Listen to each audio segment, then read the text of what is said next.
আমার জীবন থেকে দেখে বলছি। তো আমার যেসব আমার দেখা মতে যারা যারা দেখবেন অনেক বেশি ধর্মীয় পোস্ট দেয়, মানে আপনার সাথে দেখা হইলে তাই সে হচ্ছে 101টা হাদিস শোনায় দিবে, সে সেটা মানুক না মানুক। দেখবেন তার আইডিতে গেলে তার কোনো ছবি পান না পান, পুরা আইডিতে যে ধর্মীয় হচ্ছে আপনি হাদিস পেয়ে যাবেন। আমি বুঝি না সে যে পোস্টগুলো দেয় সে কি নিজে দেখে না? কারণ সে যদি এগুলো দেখতো, তার 1% যদি সে এগুলো মেনে চলতো তাহলে হচ্ছে মানে তাহলে অন্তত জ্ঞানগুলো দেওয়া সাজতো। এরা নিজেরা নিজেদের জীবনে কিছু মানে না।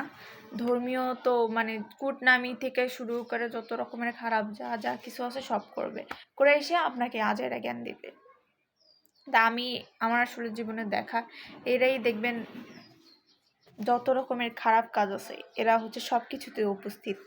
এমন কোনো কাজ নেই যেখানে এরা নাই, কিন্তু এরা আপনার সাথে দেখা হলেই 100টা হাদিস শোনায় দিবে। আমার যেটা মনে হয়, যেহেতু তারা এরকম, এরা মানুষের কাছে ভালো সাজার জন্য এরকম করে। মানে কি বলবো আর ভাই, আমার কথা তুমি তুমি নিজে আগে মানো, পরে আমার এইসব আজাইরা জ্ঞান দিও, এটাই আমার কথা। নিজে তো ধর্মের ধও মানো না, যত রকমের খারাপ কাজ আছে কূটনামি থেকে শুরু করে মনে করো জানোই তো কি কি কাজ আছে, সব করে বেড়াও, করে আমাকে দেখলে আজাইরা জ্ঞান দাও।